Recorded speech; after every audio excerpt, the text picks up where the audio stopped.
Listen up, Gotham. This is Batman. Tune into the Bat Fan Addict podcast with Sammy Warm Hands. And if you don't, I'll be coming for you. Hey everybody, it's the Dark Knight of Rap, Sammy Warm Hands, and this is the Bat Fan Addict podcast. As always, I'm joined by my co-hosts, Ben and Evan. But first, I've got to shout out our longtime sponsor, Radar Toys, right here in Eugene, Oregon. You can go to radartoys.com, get free shipping in the U.S., and save an additional 10% using the code BATFANPOD. Support your local comic shop, all right? Now, this is our 40th episode. It's pretty exciting. I never thought we'd get this far, to be quite honest. We're having a great time with it. We're continuing the martial arts theme of this season 2 with Jason O'Mara's first time, I believe, donning the cowl. This is the animated film that introduces Damian Wayne. This is Son of Batman. When are we going to review Fortnite? There is a Batman Fortnite thing that exists. Everyone is in Fortnite. Someone was telling me to, I don't know what it is, watch or give yourself play, over I don't know. to. Yeah, you just look it up on YouTube. There'll just be like videos of somebody playing as this character or something. Oh, okay. I'd still want to like Sam in person playing the video games, and then Ben and I can just review you playing video games. He keeps lifting the controller up and moving it from side to side like that. It'll be That's our a first great video idea. episode. Like, look at this shit. He just threw it across the room. He's in his boxers and long socks. He insists on playing like this. Fully aroused. Now who's got the pillow on their lap, huh? All right, this is Son of Batman, the animated film from 2014, directed by Ethan Spalding, written by Joe Lansdale, story by James Robinson. This is starring, as I believe the first of many times, Jason O'Mara as Batman, Stuart Allen, Thomas Gibson, Morena Baccarin, who we know both from Gotham and Deadpool, of course. And Firefly. There you go. And Homeland. D. Bradley Baker, Xander Berkeley, and the brilliantly cast Giancarlo Esposito, Sean Marr, and David McCallum as Alfred. This is composed by Frederick Weidman.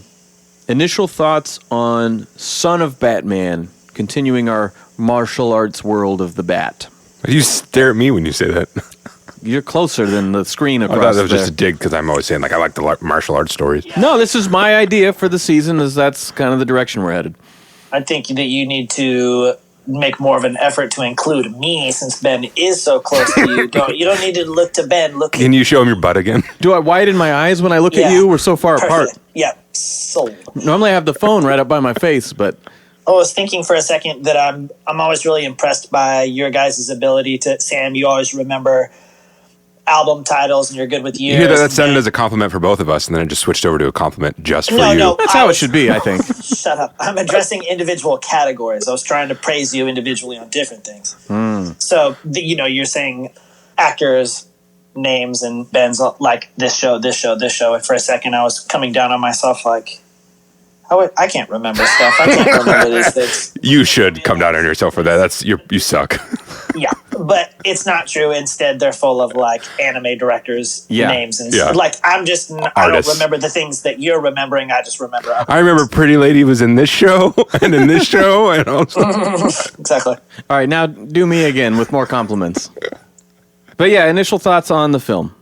Oh, it opens up with ninjas training at a compound, so that's start. Good for me. Yeah, I was thinking initially, shinobi headbands, and it was making me think of making me think of Naruto, and I was like, but Naruto isn't the one who made these things up, and so there's oftentimes ninjas who have headbands, and then I've thought all the way back to Ninja Gaiden at the arcade, and that is very much like the hood, the metal head plate. I was thinking, what inspired this look of ninjas? Yeah, it's a classic ninja thing. But I don't think you can discount the Naruto connection just because that's the biggest ninja thing in the last 20 years as far as global sales. And people who are like in their 20s now watched that show when they were a little kid. Would not know what Ninja Gaiden is. No. I was just thinking of like the Foot Clan Do they have the forehead guards, though? Yeah, it's the plate, though. You wear his symbol on your brow, you know. Yeah, it's just, you can have different looks. You can have the COVID gator that pulls up from your neck. You could have a hood, no plate, but the metal plate, though, I don't know what that is anyways. It's like a Ninja Star blocker for your forehead. Yeah, it's a forehead protector just for, I guess, things that could hit your forehead. But I think all the ninja stuff when we were younger was all the more simple, a cloth hood, a cloth mouth covering, that's it. Yeah. Mm-hmm. It starts out with some dope action, and you got these helicopters attacking this compound, and I was instantly pleased with how well the helicopters looked and how well they looked together with the animation, because that's a big thing for me. Yeah, especially with the DC movies. I think maybe when they were investing in launching this, because this is in the first few movies around Under the Red Hood, Year One. This one that we're talking about? This is 2014, so I mean, this is about 4 years into it, I think. So, I mean, it's still earlier on versus nowadays where it's like stop motion frame rate. Stop motion frame terrible. Rate, obvious CG objects. Yeah. Mm-hmm. And so this one, visually looks great. There's a lot of action and it's very smooth, I found. They're hitting you with the violence really early, too, and not just slashing the enemy, but there's blood. You're not going to get shot in the head right away? Yeah. Yeah, there's guns, there's swords. It's given me, specifically because they're in that kind of like standard gravel courtyard area, and Talia is running around on the rooftops. Yeah. It makes me think of this first episode of Samurai Champloo, where they're about to be executed, and then they end up on that little wall roof structure, and he's running around, and that Talia is doing some dope stuff like that. Well, let's get into that here with the story. We open with Ra's al Ghul. Of course, they're giving the race pronunciation. I forget which one's Hebrew and Arabic. I said Arabic. I forget which one is which. So this is just a few years after Dark Knight Rises? This is, 2 years after Rises. Yeah. So Ra's expertly cast as Giancarlo Esposito, who most of us know, but famously as Gus Fring on Breaking Bad. He's just a brilliant famously actor, as the glasses guy in Do the Right Thing. Exactly. He's also Lex Luthor on the Harley Quinn series. Pierce Hawthorne's dad in Community, or half brother, excuse me, not dad. He's great. How does it make you feel, Evan? Do you feel like a piece of shit? You guys remember things worthless idiot who can't remember things? That's okay, because you stuff. just dropped some anime shit, and I just shut up while you're doing that. I don't chime in on those either. So, overseeing the League of Shadows Samurai Shampoo, you know training, he sort of sets up for who I believe is unnamed at this time, but young Damian, that this will all be yours. Like that. Everything the light touches. Yeah, exactly. It's like that old joke of the dad in the bathrobe uncrossing his legs real quick and saying, "Son, someday this will all be yours." And the League is quickly under siege by G.I. Joe Cobras. Talia fights them off, as you mentioned, sort of on the roof, and sends Damian off to hide. She's going to be the protector. And she is wearing the most impractically zipped coat or whatever she's got on. It's a cat suit. Yeah, there's a lot of titty for as much as she's flipping around there. She must have them taped in. Yeah, like a red carpet dress or something like that. Exactly. Yeah, she's runway ready every day. Yeah, for sure. I've heard a lot of girls talk about how it's hard to find something that fits just right. And if it fits here, it doesn't fit here. Yeah. I imagine I it's can just relate. that much. She couldn't zip it all the way. That's what it is. Yeah, exactly. It's like, especially with like a full body jumpsuit, it's got to fit your ankles and your knees and your thighs and your butt and your hips. What's the chances it's also going to fit around your titties? Yeah, or like she just has a big rib cage and it's not going to close. Yeah. Yeah, I guess the League just is lacking in tailors. They have 4 cat suits, so if you're not one of those sizes, here's the standard. She's the only woman standard there. issue garb. Yeah. So Ra's takes on a smaller faction inside in the hallways of this place, and Deathstroke reveals himself as the man behind the attack, essentially, and they face off head to head there, sort of as a distraction, because he's busy with the sword play. Meanwhile, they all fucking dive out the window and they bomb this place from one of those helicopters that Ev was mentioning. And Roz actually does get blown up, and this is kind of setting the tone, just like with Ego and the guy shooting himself in the head. Of like, we watch Roz actually burn up and his fucking skin melt off, and it was so grotesque that for a moment I was like, "Oh, is that some kind of armor on?" I was like, "Oh no, that's the remains of his skin." Yeah, and like that's his pure muscle form. That's pretty nasty. It's like watching a pork rind try to crawl to some green goo puddle. Why couldn't that have been the title of this movie? Yeah, pork rinds, green goo puddle. It'd be maybe the subtitle. Yeah, it's a little long for the main marquee. People would not have gone to see it in theaters. Nobody's hiring me for this stuff yet. What's going on? I like that here when Deathstroke comes and stands over Roz and he's about to make his final kill stroke with the sword, that Damian jumps in, and Deathstroke is not somebody really to fuck with, and this young kid, I love how this is the first time we see him in action. He comes at Deathstroke and even takes a cheap shot and stabs him in the fucking eyeball, and I'm just already impressed with this kid, because I'll admit to you, when this came out, I remember seeing it on the racks like at Target or something, and I was like, Son of Batman.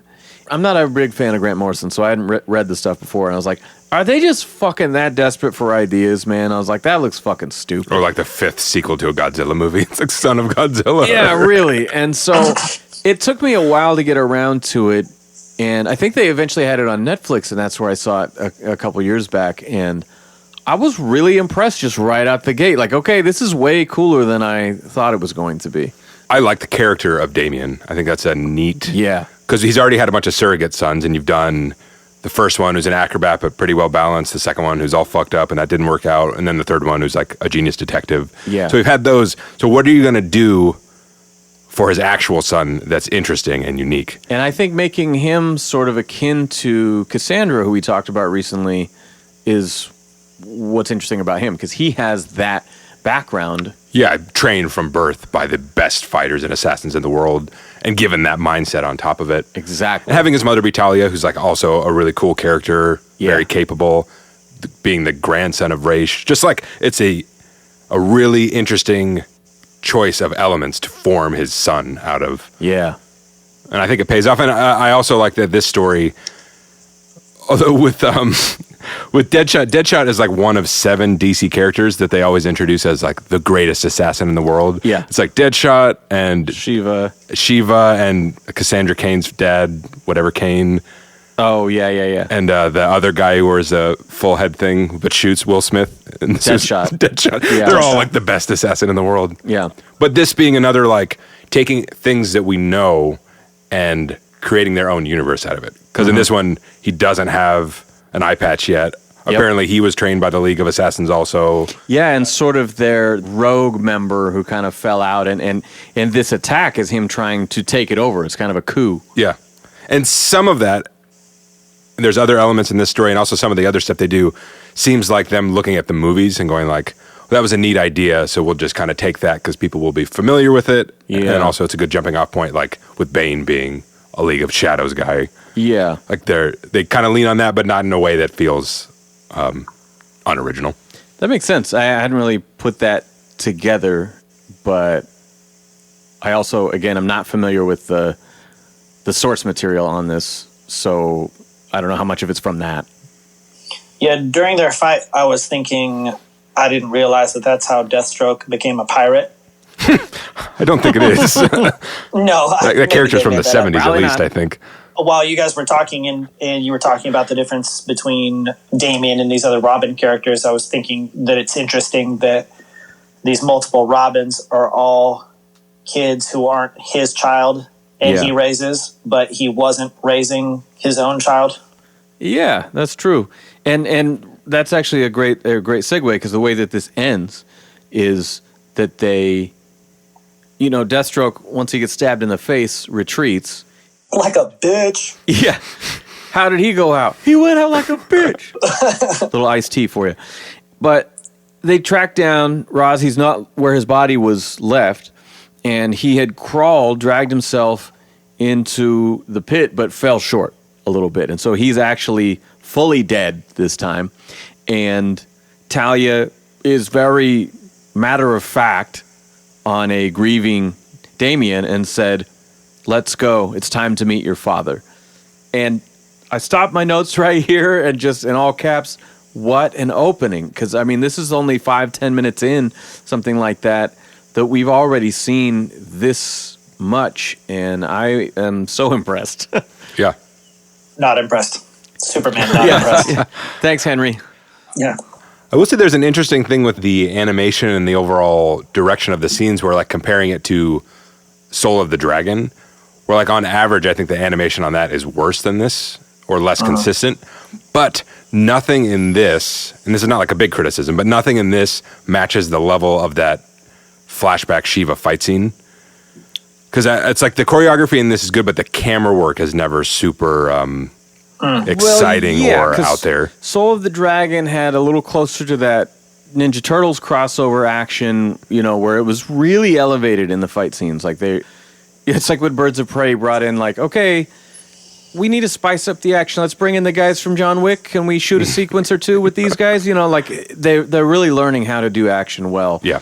But I don't feel like this is dated or anything It didn't, because of it. It didn't really suffer, but because we had just watched that was on my mind a little bit. Like, man, that was good. Because we just watched Batman Ninja, and that's too far. I was thinking, like, God, that's too far so gone. good. Though by the time you get to the end with Damian and Deathstroke again, I think that ending fight is it's super awesome. good. Yeah, the choreography is fantastic. It doesn't have some of that really interesting camera work, which maybe that's also a budget thing or just like computer graphics make that easier later on. For sure, and it could also just be the directorial style, you know, because this, I don't think that... What music videos did this guy direct? Ethan Spalding, I don't think this name is someone that we have come across yet. So It's like the tennis ball company. Yeah, the son of the heir to the fortune. Yeah, Steven Spalding. All right, so Batman crashes a burglar... Jesus Christ. Hamburglar. I'm going to start that again. It's so funny that I fucked that up because I always give... For our whole lives, I give Ann shit that's like the one word she can't say. She says Burglary. Burglar. Yeah. Anyway. Batman bounces in on some bodacious burglars. Yeah, he comes across Croc, who's committing a burglary at the time, and he looks a lot more like the Lizard or something from Spider-Man. Like, he's grown a tail and all this shit. He looks way more animal than man, and it's apparent that he's stealing these, like, mutagens. Talia actually saves Batman here, which, speaking of going out like a bitch, it was sort of like when a henchman too easily takes out Batman. He was about to die. In the animated series or something, I was like just looking at missed opportunities for him to do something, and he's just sitting there. I thought at least there would have been a thing after Talia tases him where Batman would have got up and like revealed he had a little thing that he was just about to use or something. I'd be like, I would have been fine. You know? I was trying to pump him for information and you ruined it. Yeah. What do you want? But yeah, she just like tases him, I think, and she says, "I'm the only one who can bite you," which is a good enough line, but it felt more like a Selena line or something. I don't know. He likes the same woman. Inconsequential. But this would have been more Catwoman if it was a like a getting a little soft in your or like some kind of insult dig. But that seems like more of a Catwoman thing. I like how Croc looks, and in my notes I wrote reptile, but I was thinking lizard. Yeah. Like Spider-Man lizard, and then as you're talking you say lizard, and I'm like, who the fuck is Reptile? And it's from Mortal Kombat. Like I gotta look it up while these guys are talking. Reptar from Rugrats. Oh yes. Yeah. What a dumb way to name characters. This is Wombat. Or I'll just call it the animal. This is Wolverine. What a stupid name. Was it us who were talking about, or somebody sent the link of the What if I told you there was a blind guy who jumped around the city fighting crime, and another guy who and he used echolocation, and another guy who was a rich billionaire who fought crime in his free time? And what would your reaction be if I told you which one's called Daredevil and which one's called Batman? Yeah, I like that. So Talia reminisces with Batman about essentially having her way with him. There was sort of like as she pours him a drink and he doesn't want to take it. And it's like, yeah, remember last time when you fucking roofied me? But he's also like, it was awesome though. Yeah, I don't remember a wink. Yeah. So she kind of catches him up on the opening sequence there with the Deathstroke coup and Ra's being killed. And then she introduces, circle back to that thing you mentioned about that night. Here's when your you child. planted your seed in me? Yeah. Ooh, don't say it like that. Oh, yeah.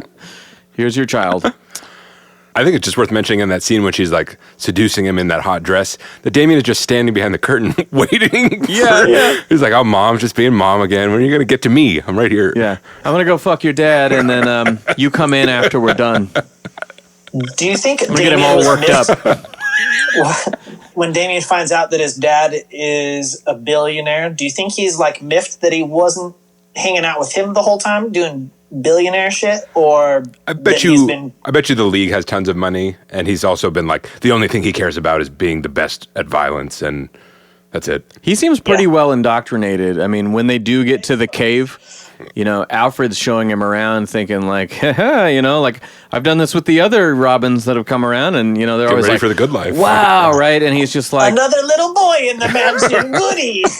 Yeah, and Damian's like, it's smaller than I heard it was. Okay, so get me tea, and here's all the weird fucking requests. Because I don't want your cheap ass poor person tea. Give me something good. Actually, the best line is he goes, "You have only one servant."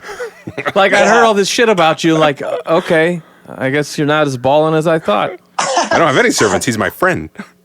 Alfred offers him warm nuts and a hand towel. I thought that was weird. Yeah, I wasn't sure if that was a joke or like because that's like he's the bartender serving him at the bar. Oh, okay. Okay, I didn't get it. He's a servant. It's like you look at me as your servant. I took it like I'm not classy enough to understand this. Yeah, I was like, that's a first-class passenger experience. I'm back here on coach. Yeah, I'm not white-collar enough to ever be served these hot nuts. Cold nuts in a cold towel. Yeah. What are you talking about? No, just give me that sloppy towel. That part where, like, Damian is being a turd to Alfred, and I like that Alfred is sassing him a little bit.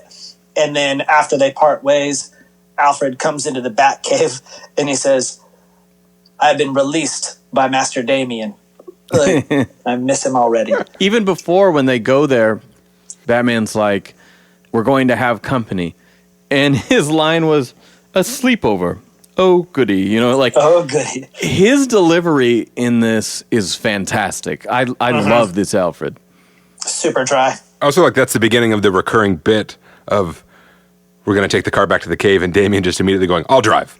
Yeah. Batman's like, no. He's like, I know how to drive. It's like, that doesn't impress me, child. It's not what we're here for. It's in driving school. So Bruce does not believe that Ra's is dead. While he's looking into that, we see Kirk Langstrom is kidnapped, and his family as well, by Slade, Deathstroke. And we get Damian's Edward Scissorhands training montage with the katana in the garden. It seems like things are sort of accelerating a little bit now. We're kind of glossing over little bits in here, and it's starting to pick up the pace a little bit. I would be mad about that. Yeah, he fucked shit up. I was like, you think those grow back in a day, you son of a bitch? Yeah, he's rich, but I'll still be mad. How old is Deathstroke that he has white hair? I don't know. Maybe he's like Ted Danson, and it just happened early, Steve Martin. Yeah, that's true. Let's name more famous celebrities with Anderson Cooper. Doc Brown. Yeah, damn it. I was going to say Doc Brown. Yeah, that's crazy, actually, because Back to the Future came out like fucking 30 years ago. I'm not sure that's Christopher Lloyd. 5 years ago. Did he actually have white hair then, or did they dye it? I don't know, but how did he play an old man so well back then that none of us questioned it? He looked old in Taxi, and he was young in Taxi. So yeah, that's true. I've been old at heart, but not necessarily like visually. Don't sell yourself short. You're pretty old visually too. Oh, thanks. Thanks. I only first just started getting a little silver in the beard hair recently, but I guess the balding, yeah, that's what does it. Welcome to the Three Balds Talk Batman show. Oh, such a catchier title. Yeah, missed opportunity right there, buddy. Yeah, I never really thought anyone else wouldn't get it when I just had that my screen name was Bat Fan Addict, but spelled Fan Addict, and then I never thought anyone would ever say it out loud. And when we started the show and everyone pronounces it phonetically, I'm like, oh, it didn't work. What? How do they say it? Fan Addict. Everyone says Fan Addict. Oh, it's supposed to be Bat Fan Addict? No, it's just fanatic. Like, have you listened to the show? We're doing a show. Yes, actually. This will be broadcast to other beings across the globe. A microphone? Yeah, this thing pointed in your face. I just thought it was a fetish. I don't know. so something kind of phallic, and this is just how we talk as friends. I can't look at you unless you have this thing in your face. What is this furry mesh on the end? That's weird. All right, so Damian hacks into the computer in Bruce's office at work and then hacks into the Batcave computer. He's trying to locate Slade and take his revenge. He's very determined on this, and I think there's even some Alfred commentary of like, remind you of someone? Yeah, this dude is on a quest. Batman catches Croc and investigates this mutagen that he was stealing, and as always, there's only one location left where it could possibly be, right? And so he goes there and finds a fully formed man-bat. He tears Croc's tail off. Casually. Yeah, 1, gross. 2, makes it look easy. It wasn't attached very well. Or maybe he's one of those lizards, where they grow back. Well, I was thinking more like when you see in the movies that they'll grab the tablecloth and they'll just whip their hands and pull everything out from under, and you're like, wow, that's really impressive, That's immediately where your mind went when it's he ripped all in the wrist. Oh, yeah. Yeah, he made it look really easy. I was thinking like snapping a carrot in half, but he made it look more like string cheese. Yeah, it was that soft. You just plucked it right off there. Also, a wound that large, I think that you would bleed out of, because I bet his tail is like 12 inches side to side. Yeah, but he's got that like hybrid blood that helps him heal like the lizard. Well, and it coagulates in his butt. He mentioned the tail was new, so it made me think that the tail was like plastic surgery. Well, no, I think it's part of this mutagen stuff that he's been seeking out, is being exposed to it. Yeah, that's why his face is all gnarly and he's got the fucking tail now. Well, I'm going to stick to it being like an anole or one of those little lizards where the tail can come off. Yeah. But they just run away. Yeah. Gotcha. I do know what you're talking about. Yeah, I used to pull the tails off of animals as a child. Good Lord. That's terrible. I wouldn't do it. I would hang out with people who did it. It's not the same. Oh, okay. Yeah, got it. Also, I just learned about it because being a kid and animals and stuff. Yeah, it's their defense mechanism. Now, I did want to point out some... In case they get burglared. Burglared, yeah. Some cool... in case somebody burgles their tail. Batman action that is not fighting. It's sort of like Sub-Zero or something, where he's kind of having to rescue. He finds Man-Bat, and then the whole lab gets bombed by a drone. And... quick bat thinking, he sees the water tower up there being Gotham and all, throws a few little sticky bombs to it, hops out of the way, and the water comes down. And I like that. It's the death of the family thing. We're like, no one knows these caves better than me. I know there's a water tower on that building. And there was a finite amount of puddling right above us. But I thought this was a more effective version of that. I really liked that, but now that White Knight has put it in my head, all I can think about is like the cost of property damage. Flooded the entire top of that building. Yeah, exactly. How water damage is so terrible in structures. The cost of replacing that water, because that was like drinking water for everyone there. See, I have issues with the landscaping problem, but I don't really have issues with this one, because the fire department's going to come and blast it all to hell anyway, so... When you said water tower, I just had a thought of like, it's a shame we didn't get a quick cutaway to a 70-year-old man going, he's going for the water tower. Oh, that's right under Wayne Manor. Damian tracks Ubu and has this katana-wielding fight with Wolverine claws on Ubu That is pretty fucking wild. From the apartment down to outside, across the street, Damian fucking leapfrogs across the tops of moving cars. I mean, everything they've shown from this kid is like, okay, this is a superior level. Yeah, when Ubu just struggled to get through it. And obviously he's bigger, but he's nowhere near as agile or nimble. Yeah. And that he just jumps on the cars and makes it look like nothing. Yeah. He's just so impressive in every scene. And Nightwing pulls him back right as Damian is about to finish him off. This is the second time we've had someone about to be basically beheaded or run through, and another character swings in and says, nope, we're not going that far. Nightwing's costume looks awesome. Yeah. They barely showed him, so I can't quite picture it, to be honest. You got to look it up. It's dope. I like it. There's a little more to it than the standard, like, just spandex suit with the symbol on it.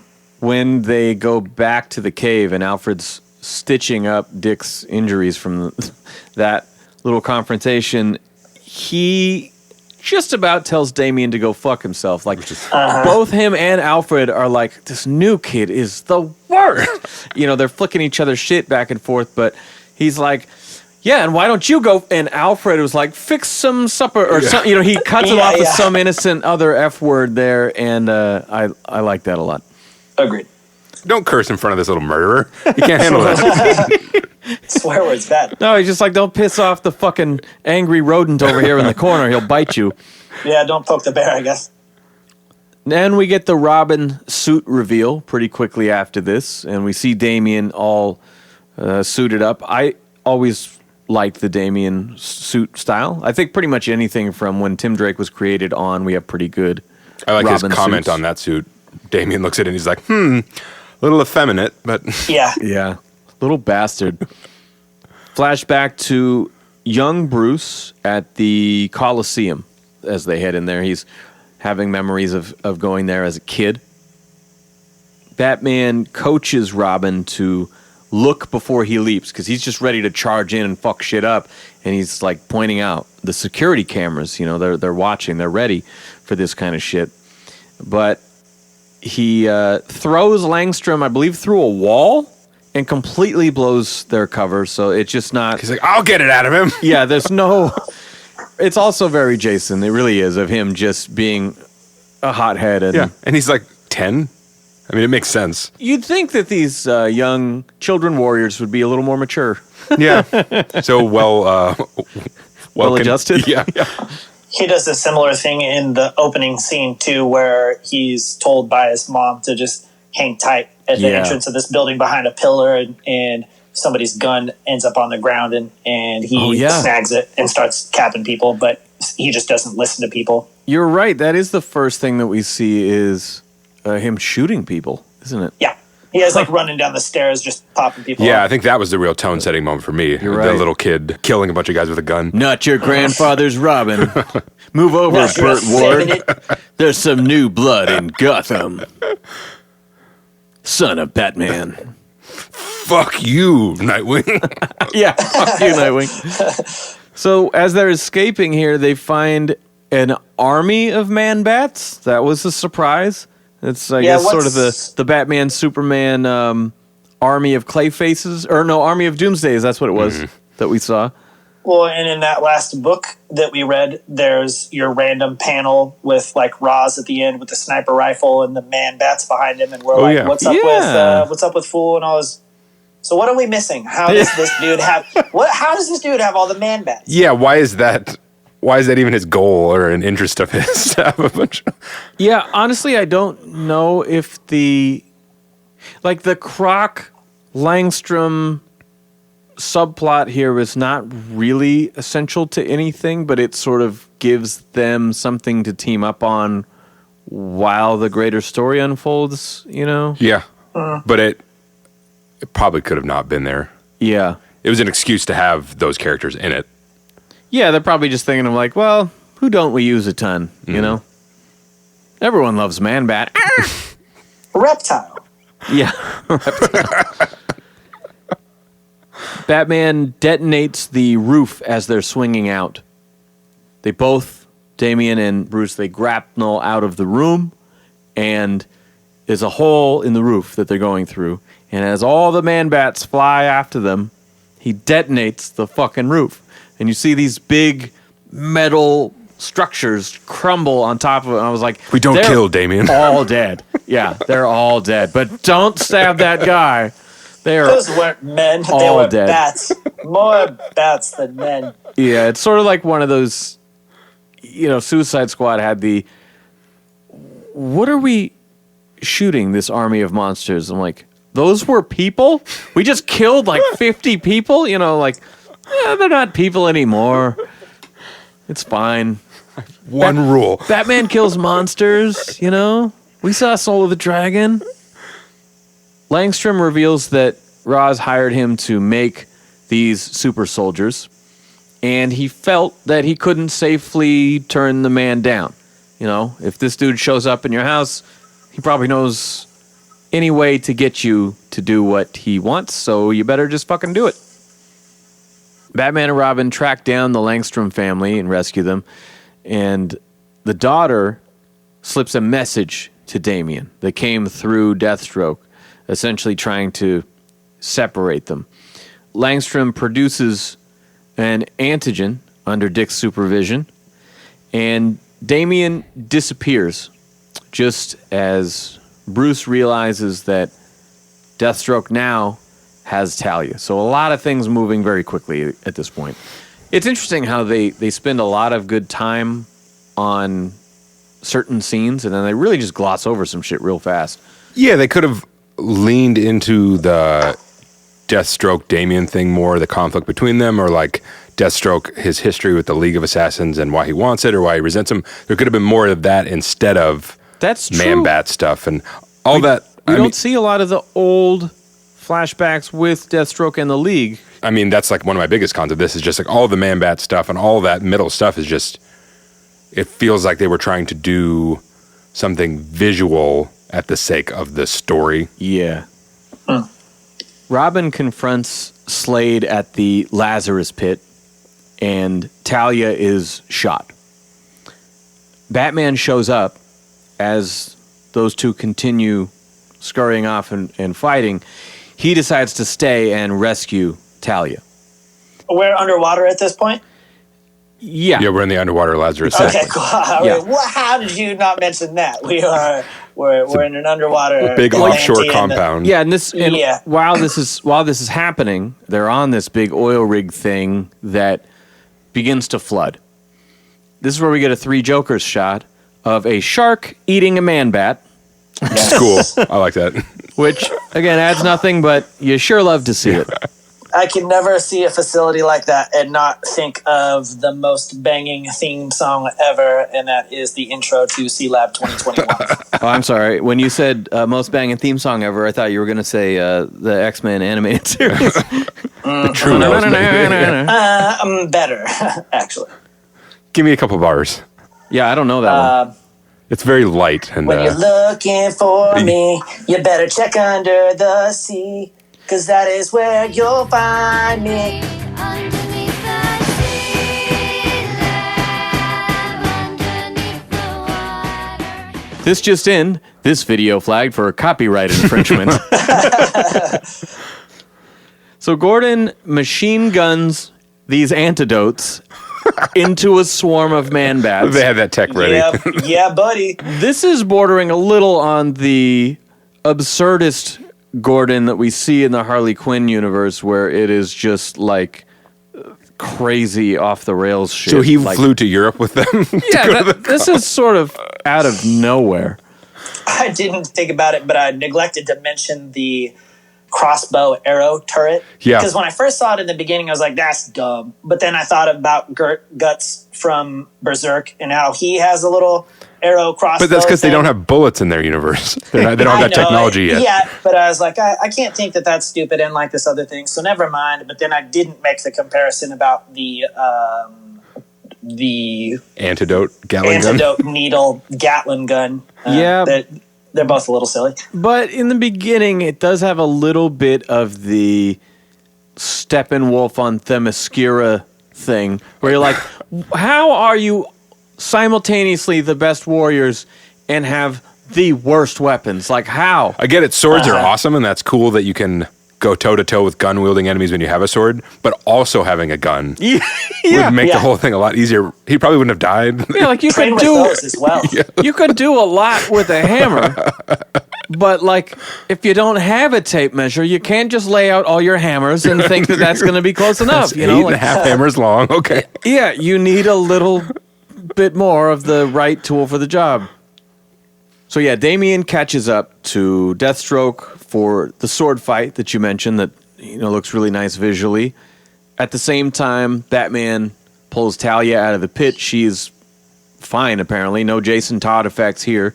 I do like how when she comes back, and also the Batman's watching the footage of Ra's coming back previously, everybody, when they come out of it, is screaming. Yeah. Like, it's not a good time, whether you come back like Jason Todd or not. It seems like it's rough. Yeah. What happens? What does that feel like? Is it? Well, they're ripping your soul out of heaven. So that's like a Buffy thing where, like, I was in heaven and I was happy, and then you pulled me back into this meat bag.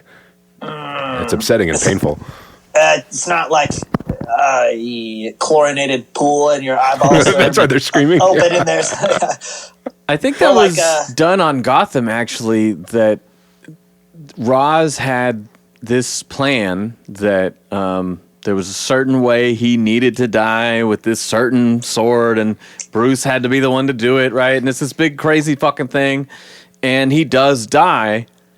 And then later someone brings him back, and he's like, what the fuck is this shit? Like, why? I had that whole... Did you not hear how long I had planned that shit out? And so, yeah.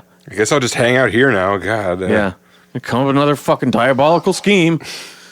At the cabinet shop, you'd get up all these mini cuts on your hand that you would kind of forget about, but then go to put the hand sanitizer on and it would just sting. That's, I think, the Lazarus pit is like that. Head to toe. Yeah, all of them. Damian ends up showing mercy.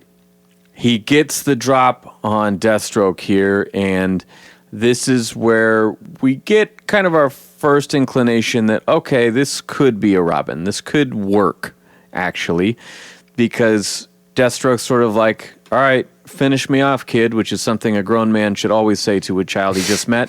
It's like, it's what your grandfather would want or something. Would do. You know, exactly. That's what he would do. And he says, I'm my father's son, too. And he doesn't do it, and I really like it. And then they leave Deathstroke to drown. That's another one of those, like, I don't kill people. I just let them drown. I'm not going to kill you, but I don't have to save you. Actually, That's you do. the same thing. Conroy would do it, yes. And then, yeah, the whole thing fucking explodes, and Deathstroke, I guess, drowns, and Talia leaves Damian in Bruce's care, and roll credits. That also felt a little bit abrupt. I'm not sure what else it needed, but maybe a little epilogue or something. And that's the end. It was good. I mean, I actually, like I said, I think it could have used less or something else instead in the middle, because the entire... I mean, this is really the cons of it for me, the most of them. It's just that... Well, let's just fucking skip ahead. Okay, what do you want to do? Your fucking Easter eggs? Or, oh, my God. Jesus Christ. I like the art. The art is real nice. Good colors, everybody. The Nice fights, drawing. The fights, you know. Well, I think it is interesting in the beginning. They kill Ra's al Ghul. He's literally at the edge of the pit. And they don't bring him back. Yeah. That's a good choice. Well, and also I'd like that they don't spend any time besides talking to Damian, talking about Ra's is bad and his outlook is bad and everything he did was bad. There's almost no time. They could have took They're out just some in action. Bat people and talked about that instead. Yeah. But I mean, you see that in the whole Batman trying to get Damian away from the way he looks at everything, and that's part of it. But there's never any like, Ra's al Ghul is a bad guy and he did bad things. There's none of that, which is kind of nice because the story doesn't need it. But that would have been really easy to lean on that. Yeah. Or trying to turn Damian against his mom in a similar way. Like, she raised you poorly. Yeah, she should not have her titties out that whole time. But you're just walking around the house. That's weird. It was bad of me to be seduced by her and bad of you to be born by her. But I like that because that's another one of those Batman things of like, he gives certain people passes when he wouldn't others. He's like, yeah you guys are just fucking psycho assassins, but you're really good at it. And you're kind of hot, so whatever. They have an odd relationship, just anyone in that camp versus the Bat camp. I think there's sort of like a... Professional respect. Yeah, but it creates this weird like ceasefire truce thing that like they just agree to stay out of each other's way, but they don't necessarily endorse it. You know, It's like, well, Batman would be like, do what you do, but stay out of Gotham, and then you have Yeah. to deal with me. yeah, exactly. Like kill people in Cincinnati, and I can't. I'll never hear about I it. have enough to do here. Yeah, wherever you want, just leave me out of it. Yeah, as long as your global takeover doesn't have anything to do with Gotham City, then I'm totally fine with It's it. all right. Yeah. It's just that little line again, because they're doing a lot of the stuff that he is doing too. Like, I have goals, and they require violence. But, like, okay, Batman thinks that he's doing something good. They think that they're doing something good. They just also Yeah. kill people. He doesn't kill people. He's not an organization. They are. They're pretty similar. Yeah. Yeah, And really, Batman likes a forehead metal plate. You know, so he's not gonna... So let's get into. I don't have any Easter eggs personally. Do you guys? I have one Easter egg, and it made me very happy. You brought a single egg. You haven't touched your notes the whole time. I have 4 lines of notes, and I'm just going to bring up this one. Yeah, those other 3 lines are superfluous. Well, so there's it's just scribbles. I want you to think I know how to write.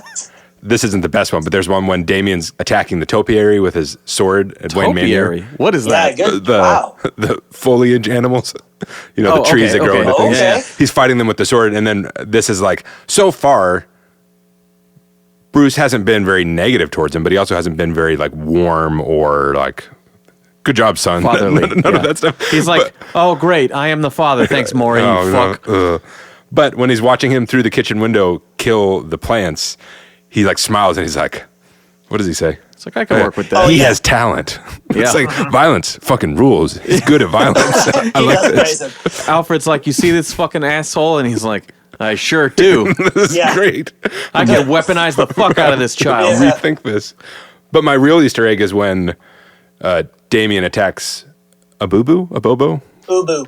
Ubu. You beat you. Ubu. Ubu has 2 escorts with him, and Damian says, "Leave, harlots."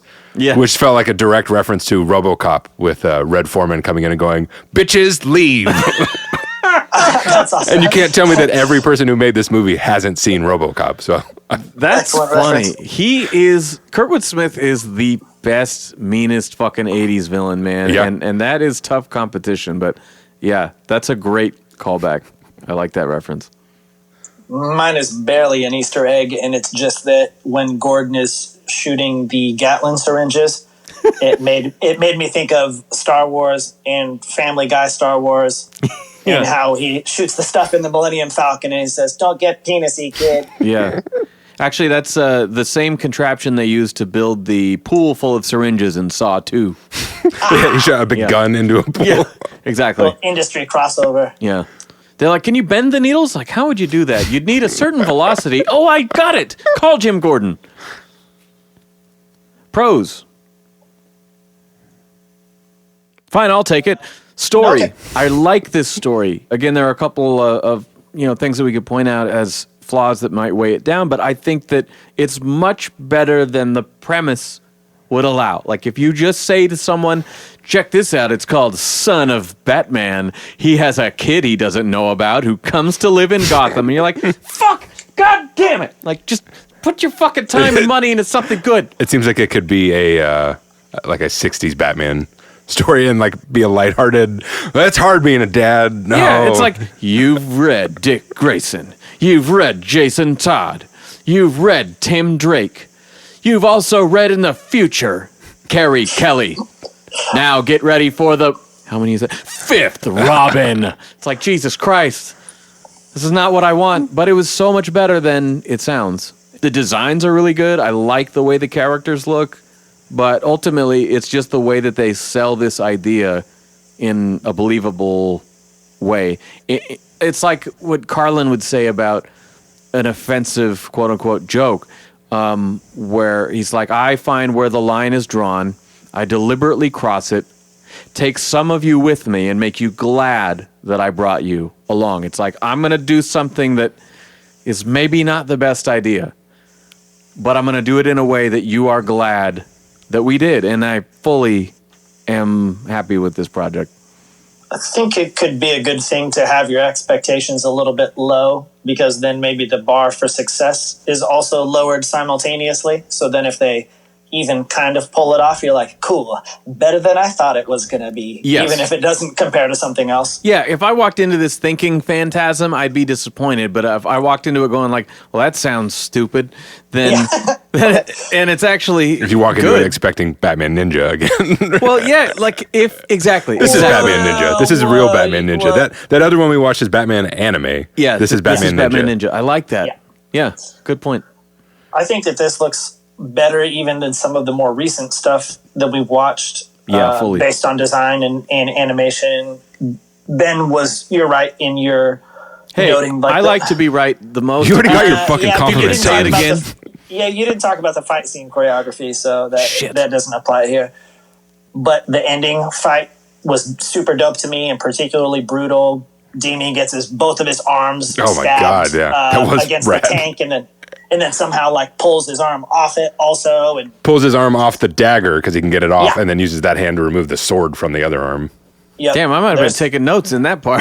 Oh, fuck. That fight scene is worth watching again. I mean, he gets his like elbow punched or kicked in at one point. It's rough. What do you think his pediatrician thinks? He doesn't. His pediatrician is a 120-year-old. This is the guy who got shot in the head at the beginning of the movie. Yeah. He's not here anymore. Okay. They're having another one of those like gangplank fights. Also, where are there like no OSHA regulations in these spots? Like, how are there no handrails? Deathstroke gets Damian's sword, and then he chucks Damian's sword, but then it gets re-picked up, and I was like, there's so many places where that would have been unreachable. You were very lucky that turned out how that turned out.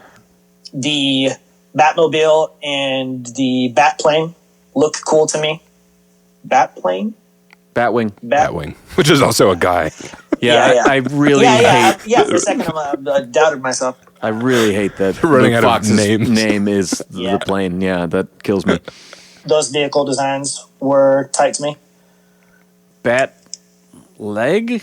No. Bat guy. Bat wing. You know that's a thing, right? Yeah. Kind of like Batwing. You know that's a thing, right? How many people know what it's called, I Batman? don't think anyone will notice. Let me have this. No one will notice. Yeah. I'd say pros, just the tone of it. Like you said, I mean, it establishes what this is very quickly. So there's no like, is this a kid story? And then halfway through, they start murdering people. It's like, you know right away, okay, this is the kid is murdering people. So this is good. You're right. No, like dark twist So in the this is middle. good. Yeah. Where you got to run your kids out of the room. Cons? I mean, all the Man-Bat stuff. That I started a little bit checking out with all the Kirk Langstrom stuff and the Man-Bat stuff, and them getting stuck in the tube. Like, it was too much, and the whole plot element of needing to make a vaccine Yeah. was also A little too close to home right yeah, now. yeah. Well, no, it was just that it was like that could have been interesting and useful if the Man-Bat thing had been established at the very beginning and maybe was more of a primary concern. Yeah. But that's established halfway through, and it's still not the prime conflict. The prime conflict is now rescuing Talia and stopping Deathstroke. You know what it is? It's the cloud seeder of this movie. I feel like it's worse It's like, than why? that. 3/4 of the way through, he's like, "Can you make a vaccine?" "Yes, I can make a vaccine." "Okay, good." And it happens in 30 seconds. Yeah, away. It's pointless, and it's. I didn't like it, and anytime I saw a tube full of Man-Bats, I was like, "This is fucking dumb." Yeah. The tube of bats is a little silly. It does just get a little bogged down, and I found myself like, whoop, put down Instagram, pay attention, dickhead. I found myself like looking up the actors to see like other things they had done, or Yeah. there's also a really big pro that I wanted to say that I forgot. You motherfucker. If only I had wrote. This is written Evan's job. notes. Yeah. Backtrack. Yeah, I forgot to talk about that picture of Two-Face in the last episode that I like, so let me do it now. 4 weeks ago when I was at the store, I wanted. No, it's just that I like this because this has. I like this because this has good art, and no, Jesus Christ. all the voice actors. There's no holdovers from other stuff, which is great because it let me accept this and invest in this as its own unique Batman story and world. Where I wasn't like, Jason O'Mara's done a shitload of Batman, but they're all in this world. and I feel like this is maybe the only one I've seen. I haven't seen many, but Oh. just that there's no Kevin Conroy, there's no Mark Hamill, and I love those guys, but it just feels like its own unique thing. Yeah. And this guy, his voice actually reminds me of like if Kurt Russell was Batman, he would sound like this. It's a thinner voice. It's a little gravelly. Yeah. He's not really shouting very much. I like him, but it's definitely a more subdued Batman. You know, it's not as robust baritone. It's not as gritty, but he makes for a believable Batman, I feel like. He seems like a more realistic version of it, you know. When Ben's talking about tone, I do like it a little bit better when, if we're watching Soul of the Dragon, I just kind of instantly felt like anything goes. Okay, Yeah. This is martial arts, but it's mystical martial arts. Fantasy martial arts. And if it's got Ninja Turtles, then I'm just, okay, straight up, whatever happens, I'm okay with it. This one I felt like was going to be a little more realistic, but then when you start interjecting Bringing in the that science, man-human hybrids. yeah, then that gets a little weird when I think that you really could tell a story that was just martial arts based and had to do with these assassin entities. And You even could have done a similar type of thing, like some sort of super ninja, super assassin, super soldier thing, but just having them be man-bats. Man-bat is one of the things that like makes Batman interesting or unique, is that when they do those kind of characters, they do it once. Yeah. And it's like some kind of tortured guy, and you feel some sympathy towards him and you understand it, and that's it. It's not cool when he just becomes a fleet of Mortal Kombat monsters to fight in the sky. Yeah, it's a Mr. Freeze, it's a Clayface, it's a Man-Bat. They have their lane that works for that type of character. That's bordering on in a Zack Snyder Batman movie, he would fight an army of man-bats with the help of some sidekicks or something. Yeah, in the DCEU, the third act would be the swarm of Man-Bats. it is one of those examples of turning what at times has been like the focus of an episode or the focus of a storyline, and then turning him into a bit role by making dozens and dozens of them. Yeah, that's worse than a bit role, because now he's just like, there's a ton of them. Yeah. Yeah. Otherwise, I don't think so. I really enjoyed watching this, and I hadn't seen it before. And in a lot of ways, it was nicer looking than some of the things that I've seen since. Yeah. Trifecta detective. Does he discover anything, really? You know, he tracks down and rescues the Langstrom family. You know, he tracks Slade. There's a little bit, but there's not a ton. Super ninja. Lots of ninja stuff. Yes. Particularly the Damian stuff. And anytime he has a sword, he's like holding his own in a standoff with a 400-pound muscle-bound guy. Even if you're like the best at fighting, physically that doesn't make any sense. But I still landed on the side of that's cool, I'm okay with it. But it doesn't that shouldn't work. You're not strong. You're just skilled. Yeah. But you can't like bridge those gaps. What does that look like? Perfect leverage lets you hold on. Yeah, he could sword fight the Hulk. Come on, man. Only the best angles. Yeah, no child is ever as strong as an adult is. That's just how that goes. Trauma. I don't really think this is super relevant here. No, it doesn't really show up at all. None of the stuff with his parents or that this is his son, which that could have been an interesting thing to talk about or deal with. Like, oh, you have a son. Yeah. How does that make you feel? What's your relationship like? Yeah, and they could have really explored that stuff a little bit deeper if we didn't have the side story. And it's not like this is called Son of Batman. It's not like that's the point of this. Yeah, no, this is Damian's big adventure. That's what it, right? Yeah.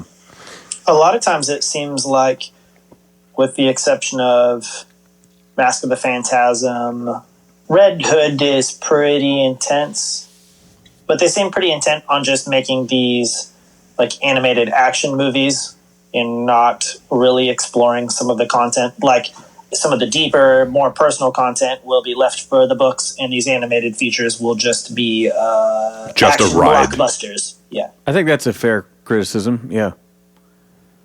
What do we think for ratings? I was going to say a 4, but then after listening to you negative Nancy's, I think I moved it down to maybe a 3.5. I'm going to say 2.5.